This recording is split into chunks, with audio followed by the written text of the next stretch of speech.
Welcome back to Afternoon Express this Wednesday afternoon. When Mandisa Monakali's husband assaulted her, there were no crisis centres nearby, no counsellors who spoke her language, or anyone to stand up for her. Now, this was the moment that sparked the idea to start up Ilitha Labantu, an organisation created to help fight the surge of violence in townships. Now, we're joined by Undumi and Uzoliswa, of course, from the Ilitha Labantu. Welcome to the lot, ladies. Thank you very much. Thank you so much for being here today. Tell us a little bit about how your organisation started and the kind of work that it does. Right. Ilitha Labantu was conceived in 1989 by Mandisa Monakali. Because she was also a survivor, you know, of violence against women. We know that during that time it was the time of apartheid, as we know. And then because women didn't have a place where they could be able to pour their hearts, she established an organization called Ilitha Labantu, people that cares about people. And also remember there were other organizations at that time who were doing this, but it were more of Afrikaans, English. So it was not a platform for those who are in the township expressing themselves in their own home language. So hence this baby child was born as Ilitha Labantu. Beautiful. And what type of work do you do in this organization?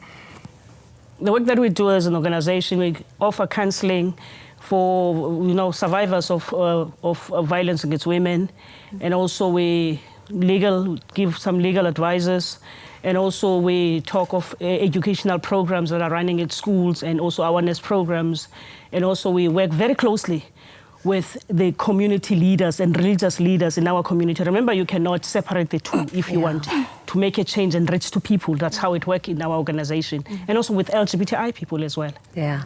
What does Ilitha Labantu mean? People that care about people, is that what you said earlier? Ilitha Labantu, it's when, you know, that's where your hope is. Ilitha, it's your hope. Labantu, it's people. So our vision and mission is to people who care about people. That is the best metaphor that one can take home with. I can't imagine like being in a distressful situation where something happens to you and you need to get help and you need to find somebody to please help me. This is what's happened to me, and nobody is speaking your language and nobody's caring for you.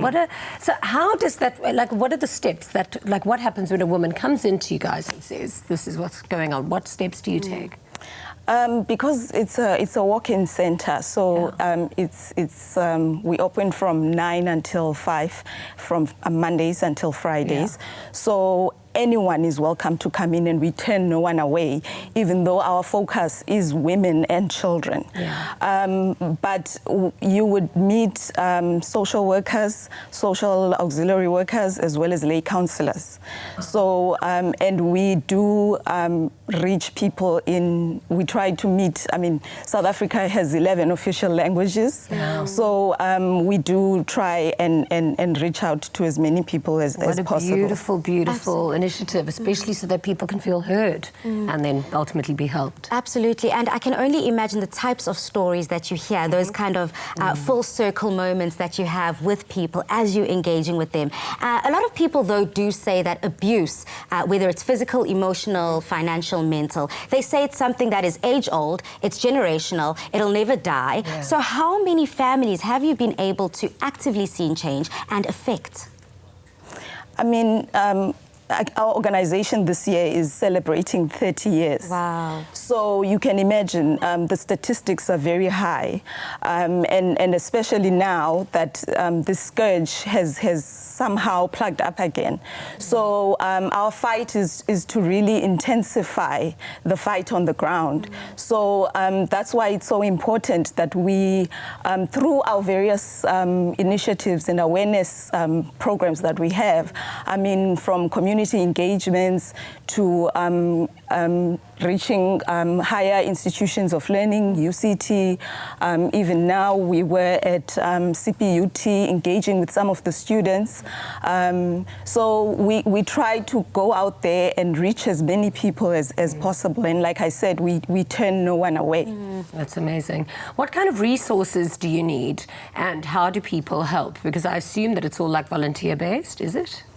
Yes, we do work with student volunteers, and yes, as like you're saying, resources are really needed if we're going to win this scourge. So funding, we always say in this sector, is a big thing. So from government to the private sector, I mean, yes, we do reach out to them, but unfortunately, we hardly get, it's difficult to get, even though we do partner with them. I mean, they will invite us on their wellness initiatives that they have.